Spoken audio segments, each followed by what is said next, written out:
Hello WhatsApp দাদা, সবাই কেমন আছেন? আশা করি সবাই ভালো আছেন। কার বিদায় চাচ্ছেন আপনি, রোনালদো না মদ্রিচ? আজকে যে ম্যাচটা হয়েছে ভোর 5টায়, হয় মদ্রিচ বিদায় নেবে না ক্রিস্টিয়ানো রোনালদো বিদায় নেবে। যারা ক্রিস্টিয়ানো রোনালদোর ফ্যান তারা অবশ্যই বলবে যে মদ্রিচ বিদায় নেবে, যারা মদ্রিচের ফ্যান তারা অবশ্যই বলবে যে রোনালদো বিদায় নেবে। তবে আসল কথা হচ্ছে, কাকে আপনি বিদায় নিতে চাচ্ছেন অবশ্যই কমেন্টে জানাবেন। আমি যেটা কথা বলার চাইতেছি সেটা হচ্ছে জনজনের শেষ বিশ্বকাপ, যেটা হতে চলছে আগামীকাল সকাল ভোর 5টায়। আপনি যদি দেখেন এখনো পর্যন্ত রোনালদো বিশ্বকাপে একটা গোলের আর দেখা পায় নাই, মদ্রিচও এখনো পায় নাই। এখন কথাটা হচ্ছে আপনি কাকে দেখতে চাচ্ছেন অথবা কে বিদায় নিবে, সেটা হচ্ছে বড় বিষয়। যদিও দুজনে রিয়াল মাদ্রিদে এক সময়কালে একসাথে খেলে আসতেছিল, যেমন মদ্রিচ আর রোনালদো লং টাইম খেলছে, ওরা লং টাইম ওরা ইয়াতে খেলছে, রিয়াল মাদ্রিদে খেলছে ওরা। তবে ওদের অনেক আগে থেকেই পরিচিত ছিল, অনেক যেন দুজনের একটা বিদায় মঞ্চ হয়ে গেল 2026 বিশ্বকাপ ওয়ার্ল্ড কাপের ভিতরে। তবে দুঃখজনক ব্যাপার হচ্ছে একজন না একজনকে তো বিদায় নিতে হবে। হয়তো যারা ফুটবল প্রেমী তারা অবশ্যই ভালো জানে একজন ফুটবলারকে ফুটবল জগৎ থেকে বিদায় নেওয়া অথবা এবং কি ওয়ার্ল্ড কাপ থেকে বিদায় নেওয়া এটা কতটা কষ্টকর, এটা একজন ফুটবলার বলতে পারবে।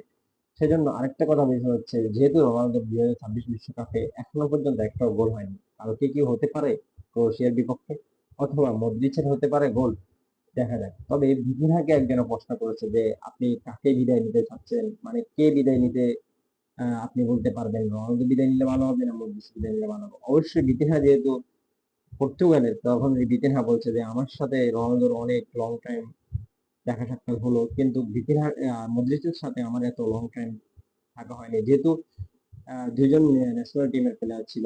এখন ভিতিনা কি বলতে পারে, যেহেতু ভিতিনা রোনালদো আর ভিতিনা একই টিমের প্লেয়ার, তখন ভিতিনা বলতেছে যে আমি চাই, হ্যাঁ, মদ্রিচ বিদায় নেই, রোনালদো অবশ্যই থাকা দরকার, যেহেতু একজন লিজেন্ড প্লেয়ার, একজন গ্রেটেস্ট প্লেয়ার, ওর দরকার একটা বিশ্বকাপ অর্জন করা। দ্বিতীয়টা হচ্ছে আপনি পর্তুগালের যদি আপনি হিস্টোরি চেক করেন তাহলে পর্তুগাল নকআউট স্টেজে মানে হয়তো কোয়ার্টারে বাদ হয়ে যাচ্ছে এখন পর্যন্ত, সেমিফাইনালে উপরে যেতে পারে নাই পর্তুগাল।